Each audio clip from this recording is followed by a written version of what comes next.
to my left, Khaled Talhouni of Wamda Capital, Wamda Ventures, which is now operating and deploying a $75 million fund based out of the UAE and focused on companies in the region, working with ticket sizes of 1 to 5 million Series B. Okay, cool. Recent investments include News Group, which is a media intelligence site, Jamalon, a book e-commerce site, and Little Bits, which is in the US, which helps kids learn how to develop circuits. Of course. Next up, of course, Emile, who you all just met, who runs Silicon Badia. But I'll mention that the Badia Impact Fund is dispersing ticket sizes of 200,000 to about 3 million, focused in the region and beyond. Recent investments, Arabia Weather, Wisata, and Mixed Dimensions. Hasan Haider, who's the one person that everybody in the room already knows, who's run Tenmu and obviously is working for 500 startups. So you guys have launched the $30 million 500 Falcons Fund to deploy in the region.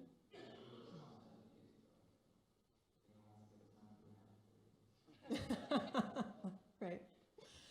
And last but certainly not least, Walid Mansour of MEVP.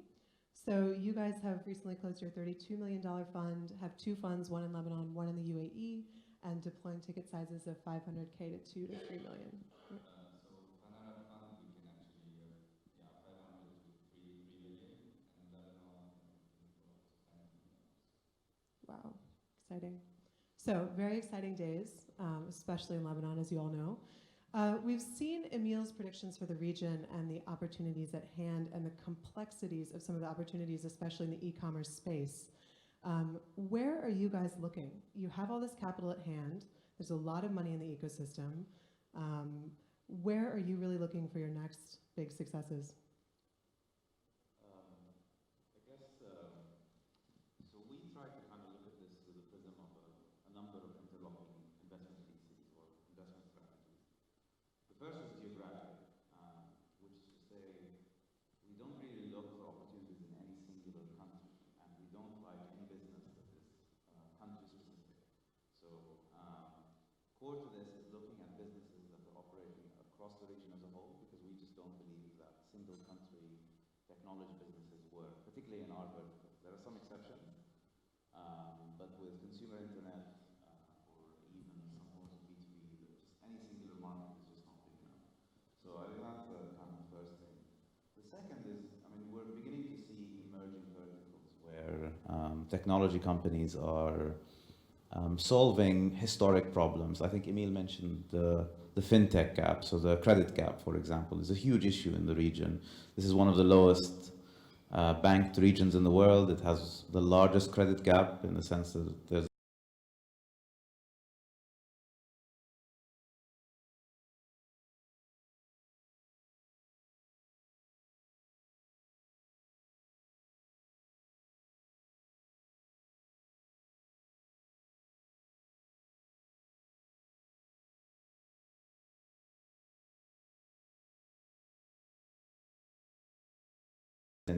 or like great teams that are able to take advantage of those gaps. The big ones are probably fintech, content, marketplaces, and e-commerce.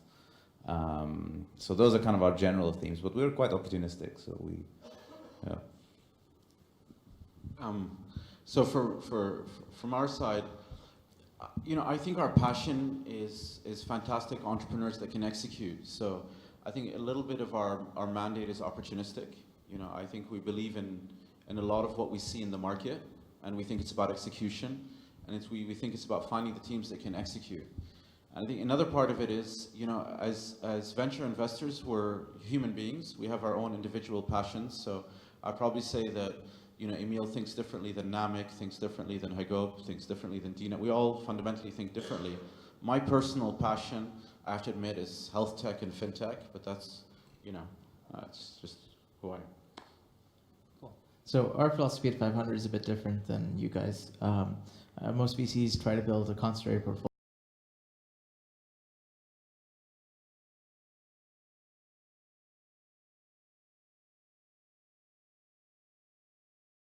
So our whole idea is around building a large portfolio size to try and diversify out the risk. And the other thing that we do differently than you guys is probably we'll invest a bit earlier.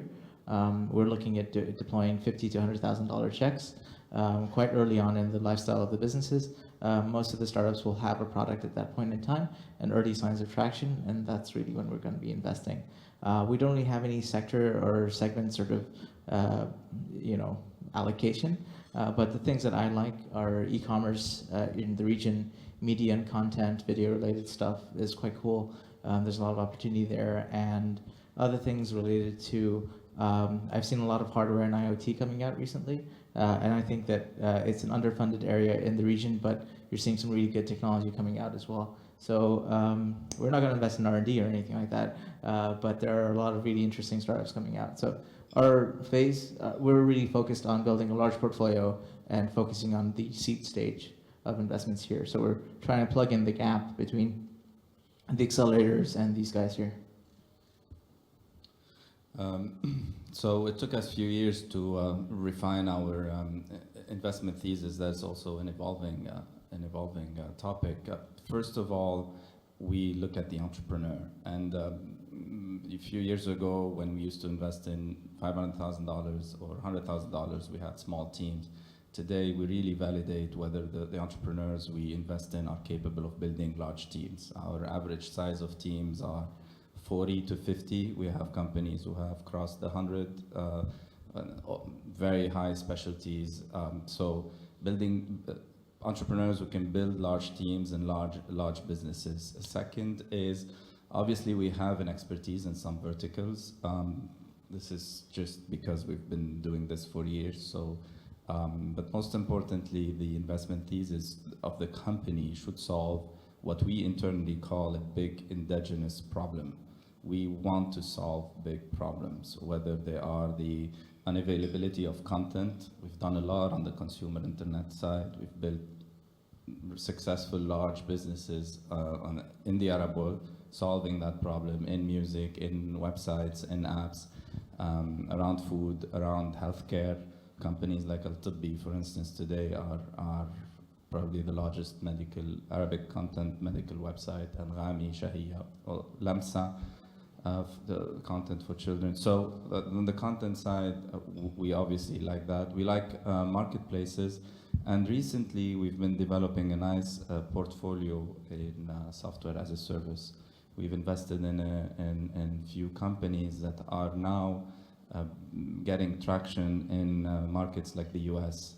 So a company like Fidel Partners, who is now selling for Disney, Netflix, HBO, GlaxoSmithKline, all of it based out of Lebanon. So we love SaaS as well, as long as it's covering large clusters. And finally, the third thing that within our investment thesis that is now becoming very clear is path to capital, path to whether it's exit or follow-on funding, or we need to be able to validate whether a company we invest in is able to have a clear path to its 1 million customers. And that is something that involves capital. So third vertical is really how can we find large amount of capital for every. So those are roughly the three criteria we look at in every investment. Yeah, thank you. I think it's very telling that you're all mostly sector agnostic with a few preferences, but in such a nascent ecosystem, really focused on the psychology of the entrepreneur. Can they generate early revenue? Do they have what it takes to manage people? Because those things are what cause failure so often.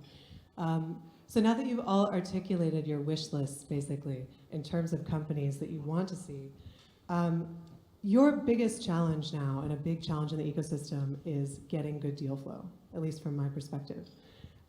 What do we collectively need to do? I know you're seeing some good deal flow. You're all going to tell me that. Yes, it's good, and yet it could still be better. So what do we collectively need to do to up the deal flow? And I'm going to ask that question with a very broad, open perspective. How do we stop brain drain? Do we need to build more pre-accelerator programs, engage more with universities? Do we foster exchange with Silicon Valley, but then entice people to come back? do we convince accelerators, for those of you that are doing follow-on, 500, to take less equity? What is it that will get us to more entrepreneurs? Do we need more training in the psychology of management? What are the critical blocks to good deal flow that you see? By deal flow, you mean? Sorry, I mean companies that you're looking at for deal flow for you. Yeah. All right. I think so. Deal flow broadly in terms of, I think between everyone on stage, we see every deal that can exist in the region. We probably can see there's probably a propensity or an ability for the region to produce a lot more in terms of volume. I think one of the main impediments is a need for a cultural shift. I mean, there is a big stigma around failure in the region. And as Dave was saying earlier, it's all about, failing and failing well and failing quickly. So that's one of the kind of major cultural shifts we need to undertake. With that comes the need for regulatory overhaul. So failure in a business setting here is punishing. There's no, across the region, there are lax bankruptcy laws, if any bankruptcy laws at all. In some of the more advanced economies, you can still go to jail if you bounce a check. These are serious issues, and these are real risks for starting a business, just on the kind of very high level, macro level. The other is the time and complexity it takes to register a company. It's just inexcusable that in this day and age it takes weeks, months in some countries to just register a business, as well as the cost of setting up a business. These are all real kind of impediments. I think on the more, in a more kind of specialized or concrete way, I think there's a need to kind of start shifting the culture towards a sense of self-sufficiency, that the individual can take responsibility for their own lives financially. They can create their own businesses and be the masters of their own destiny. There is a strong statist element that runs throughout the region, which is that the state will provide in one way or another. And I think that shift can only come from governments, which is to push people to set up their own businesses rather than seek employment at the government. And that can only work through the gradual withdrawal of subsidies and very plush government jobs. Today, the opportunity cost of setting up a business versus getting a public sector job is just too high. I mean, you'd rather kind of make more money in the public sector and work a tenth less than really and start your own business. So I think there are kind of a lot of issues, and we can talk about, this is kind of a whole topic we can talk about, but that's kind of the main things come to my mind. So that's a big ask, and of course, especially relevant in the UAE. So you're basically asking the government reduce the compensation for government jobs. Okay, ask number one. Emile, do you agree that should be? What do you think? Well, I think first, just on the deal flow, I don't think we see all the deals. I think we need to shift perspective. I think we need to, one of our challenges is trying to think wider. I mean, a lot of the events and a lot of the entrepreneurs I meet just blindside me. And I think the ecosystem has gotten much, much more competitive. I mean, a few days ago, I met an entrepreneur who I'd never seen in my life, had gotten an angel investor, which I've never heard of in my life, to invest $600,000 into his business. Just phenomenal. I mean, these types of stories are the stories that inspire me. And I think, I'm always careful from being too locked into a perspective about what market means and what market opportunity means and what entrepreneur means. Because I think there's a lot more going on that we don't realize. And I think there's room for 10 people like us. There's room for 10, 15, 20 Silicon Badias, right? I think, the diversity that what everybody here brings. I mean, I love the fund. I love what you guys are doing. I love the fund. I love the fact that these different types of products are attracting new types of entrepreneurs that maybe, I wouldn't classify as investable, but somebody else would classify as investable. All that I do know is there's a lot more activity than our kind of like ecosystem realizes. There's a lot more going on outside of our universe than we can even fathom. And that's really, really exciting. Emile, I don't think I answered your question. You're always so positive. I will be negative. It is horrible. The world's going to end. I'm just going to ask you Run. Don't be negative, but just what's a tangible element that what's just really quickly, I'm going to challenge you. Yeah. What's something that we need to do to improve from where we are today? So yes, it's I a great think opportunity. I think we need to be braver with our pockets. I think we need to catalyze more funds or more mechanisms or more vehicles, however you want to describe it. Structure it is fundamentally immaterial. I just think we need to create more pockets of capital that will attract entrepreneurs that I may not necessarily see, but maybe attracted to that type of capital. I think that's really, really important. I think too, we need to collectively work on creating success stories. I mean, we need to collectively really focus on encouraging corporations in the Arab world to acquire startups in the Arab world so that they can reimagine innovation within their organizations and scaling to grow through really smart teams, that shift things around. So I think there's a lot that we can do. So you're saying actually put more capital into the ecosystem will attract better deal flow, which is interesting. But your second point, maybe more matchmaking on the It's more fund manager. side. It's more people like us, not like us specifically, but just more options for entrepreneurs. I think will draw more than we can imagine. Okay. Hasan, do you agree with that? Yeah, I actually do. Thank the Lord. So that's actually really important. I think that what we're seeing in the region is silos of lots of pockets of money. So there's big funds being launched, billions of dollars, hundreds of millions of dollars by governments and things trying to develop the ecosystem. But that's not really what will help the ecosystem, because at the end of the day, you're filtered by one, right? So if you've got a $100 million fund, but it's one fund manager, what he likes and doesn't like is what will get funded and won't get funded.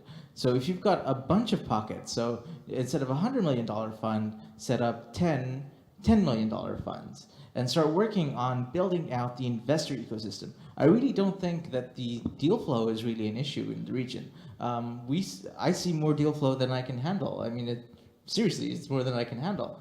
It's more on the investor side of the equation. It's more about building out the funding ecosystem in the region. So I think that's where we have to focus a lot of efforts. That's really where the issues are. And it's not just in one country or one geography, it's across the region. And it's great having a panel like this because we have a bunch of VCs here, but it's still not enough. And I think that what really needs to be done is if people really focus on building out that funding ecosystem across the region, that's what's going to help build the next generation of entrepreneurs, get them funded, get things that you don't see or we don't see in geographies that we might not pay attention to, but get funded by fund managers which have a different perspective or a different outlook on life. So I think it's not about building deal flow, it's about building the funding ecosystem that gets deal flow from one area to another to another. So supporting more angel networks like what Venture Souk is doing and what Yeah. you've done, and training the next generation of VCs, it sounds like you're saying. Yeah, it's angel networks, microfunds, VCs at the earlier stages. We're seeing a lot of Series A investors like the guys here. We're seeing a lot of investors coming in at later stages, private equity guys playing there. We're seeing a couple of, so it's basically, where I really see the gap is between the accelerators and the Series A. And that's something that we need, not just one fund, it needs a bunch of funds to fill in that with different mentalities, different sectors, and different approaches towards investing. Absolutely. Walid, your thoughts? So yeah, I mean, obviously capital is half of the equation, and we're all very pleased and celebrating the fact that more capital is available for industry. But I mean, I beg to differ, and let's focus on the other half of the equation, which is also important which is on the entrepreneur side, to go back to your question.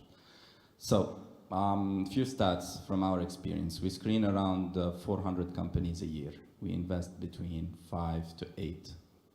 And so you could come and say, well, yeah, there's a lot of deal flow, and how come you're not doing more? Reality is, we are not in Silicon Valley. The relationship that the entrepreneur with the investor has is completely different, and therefore our model, our investment model and investment thesis and outlook on returns is completely different from Silicon Valley. When you're in New York or in Silicon Valley and you're called Tiger or NEA or whatever, every day you have 50 high caliber entrepreneurs waiting at the door to take a 30-minute meeting with you. Those are people who come from the likes of PayPal and what have you. So, so we're not there in the Middle East. So another stat, our average age of our own entrepreneurs So roughly we have invested in 30 companies since we have a portfolio of 23 companies today. We got out of 7 companies. Our average age entrepreneur is 38 years old. Wow, that's great. Yeah, those are people who have deep industry experience in the Middle East region, in the Arab world. They know several countries, not only Saudi. They know Saudi, UAE, Egypt, at least 2 or 3 countries. So they have the business maturity to build a large business. Talent acquisition is extremely difficult. The frictions that you have in building a large company is unbelievably difficult to solve. Scaling a big company is good. You can place $500,000, $100,000 in a good app or in a good business, but that's not going to take you to 1 million customers, right? So look at Souq, the size of Souq. Look at the size of Karim, the size of Anghami. The type of businesses that can do these needs a lot of. So 38 years old is the average entrepreneur. The third thing, I spent a lot of my time receiving entrepreneurs over coffee. It's 60% of my time is just drinking coffee with entrepreneurs and catching up.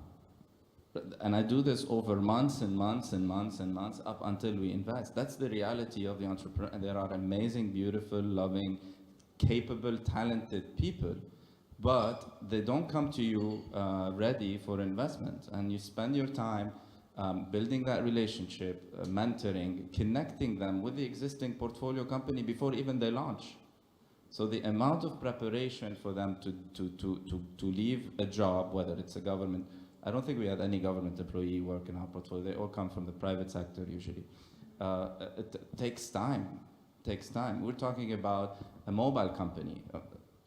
I mean, seriously, who really knows and understands mobile in our part of the world? It's a scarce resource, right? So we're talking about SaaS. We're talking about, and we're still in the internet space. We haven't talked about healthcare. We haven't talked about energy. We haven't talked about But so basically what you're saying is that investors need to spend more time poaching high caliber people that are working in corporates to start businesses to get better deal I didn't flow? say that, but that looks like a good Okay. idea. So Yes, we're running, it is a dual relationship that we need to pay attention for, and it's a different model than the US. We have to recognize and develop our own model because the end goal is what? Is big companies, successful big companies that can eventually exit, regardless of the exit route. That's the end goal.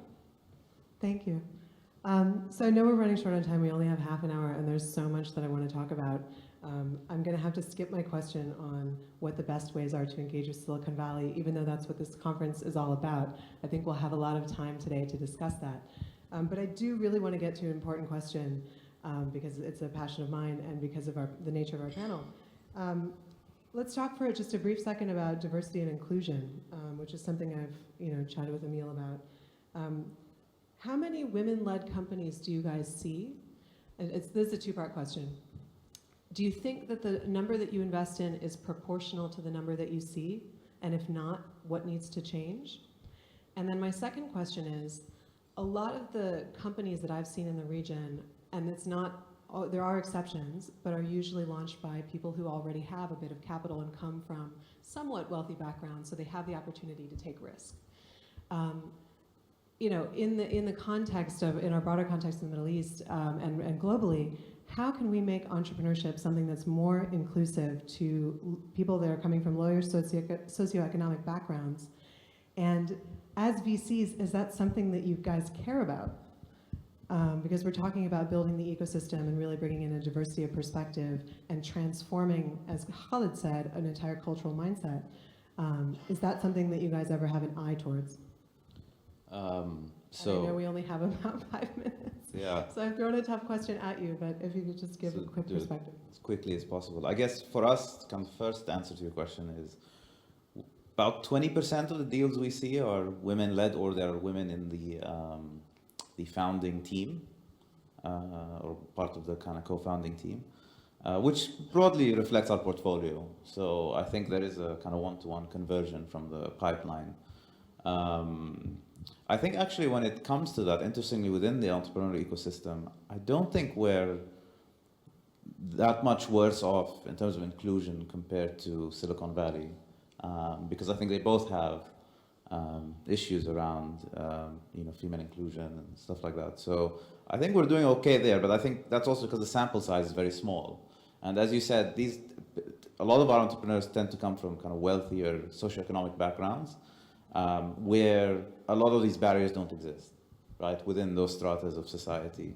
The second thing, at least for me personally, one of my kind of personal joys in what I do is the fact that the Arab world suffers from a number of issues. One of them is just the almost total lack of social mobility. If you're born within a certain socioeconomic demographic, it's so hard to move forward. Part of it is the nature of how the economies function here, part of it's social, some of it's political.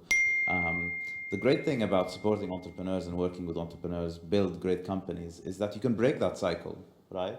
And we have a number of our entrepreneurs come from, let's say, less fortunate backgrounds, but are building fantastic companies. Part of our hope is that will kind of illuminate the path towards greater social mobility across the region more broadly. So that's a really important point for us as we think about it. So on the first question, I have 3 daughters. My wife is an entrepreneur. My mother was an entrepreneur who paid for my education. So I would say that we're not doing enough, right? I think we should hold ourselves to a higher standard. I think we have a monumental opportunity in the region to fully unleash the potential of women. And I think we should strive and aspire for more, genuinely. I mean, there's absolutely no reason why we should hold ourselves to any standard other than our own, especially considering the challenges we have to overcome. Huge opportunity there. Our portfolio doesn't reflect that, and that's, okay, we got to do something about it. We will, I promise. Okay, that's my promise for the next PreMoney. On inclusion, I think the beauty of entrepreneurship is that it has no labels. So I've never asked an entrepreneur what his socioeconomic background is. It's never been his or her socioeconomic background. It's never been relevant. I think what's really interesting in innovation is that, and which I found sometimes shocking, is that a woman combining the 2 concepts, a woman from a more privileged background may have as hard of a time getting her startup, 10K from her family than would somebody coming from a less fortunate means. It's just the way things work. I think it's really important that what we do has absolutely no labels, and it just encourages and promotes thinkers that want to build fantastic things. So, 500 is very proud of our diversity, and a lot of our team and everything in Silicon Valley are a very, very diverse team around the world. But I still think that we suck at that in Silicon Valley. That's like really stupid. Because when I come here, and when guys from Silicon Valley actually come here, we have the MENA Angel Summit every year, and half the pitches are women, and everyone's like, whoa, half of the pitches are women. I'm like, yeah, what's the big deal? And so I think it's not really an issue of us. It should just be a normal thing. It's just like, yeah, this is what's expected. So I think what we have in the region is actually a lot of women entrepreneurs that are starting businesses. And I think and they're getting funded. And actually our portfolio in the region has quite a lot of women entrepreneurs and women-funded startups. We've been investing in that. But for us, we don't care whether it's a woman or a man. We're investing on the quality of the startup and the quality of the founder. And it's about 50-50. So it's really... the diversity issue is, I think we're better off in this region, surprisingly, than Silicon Valley. I mean, Silicon Valley sucks at this, and I've been at a lot of conferences there, and it's just all men, and I'm like, no, this doesn't work. And here, we've got a much more diverse audience than, and even the speaker lineup. I was talking to Tara, I was like, this is, except for us, like, we're almost an all-male panel, but if I wasn't here, but I was talking to Tara, I think we have more women speakers in PreMoney MENA than we do in Silicon Valley, right? Yeah. So well, especially in Bahrain, of course. I know that the team from 500 worked really hard to have a woman on this panel, not just the moderator. They called everyone. So But no, point taken. I mean, this especially, I think the region really has an opportunity to leapfrog Silicon Valley. There's no reason to look to Silicon Valley in this domain. Walid, I want to just include any final thoughts on. Yeah, well, somebody said that investing in women is a great idea because you're sure that the job is going to be done. So that is, I fundamentally believe that. We had a great women entrepreneurs in our portfolio, and Shahia was led by 2 ladies, and that was a great story. Second, on your point of, look, we live in unique times. This is probably the decade where the return on capital is going to be much higher than the return of labor, which means basically it's better to own an asset than actually work, right? So start a company, economically speaking, starting a company, it probably will have a better payoff than finding a job on the long term. However, and that's the chicken and an egg thing, in order to start an economy, you need a solid education, connections, access to capital, multiple languages, right? So none of us speak Arabic here today, which is a sad reality.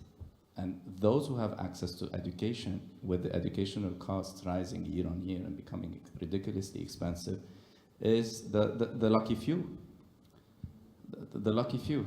And that's a chicken and an egg. So you're telling people go start companies, they go, they're unprepared because their own governments and policymakers haven't invested in their education and that have failed in doing so. So it's tough. It's tough. It's tough to align the stars in these conditions. Somebody's got to do something about it. Yeah, I think the great hope is that pre-accelerator programs, accelerator programs, of course, some of the gaps in education at the moment do get offloaded onto those programs, but that they can kind of fill the gap for the moment and provide opportunity and the stepping stone to at least give visibility and support. Thank you all. These were just such wonderful, positive, forward-looking answers. Really appreciate each of you and your thoughts. Thank you.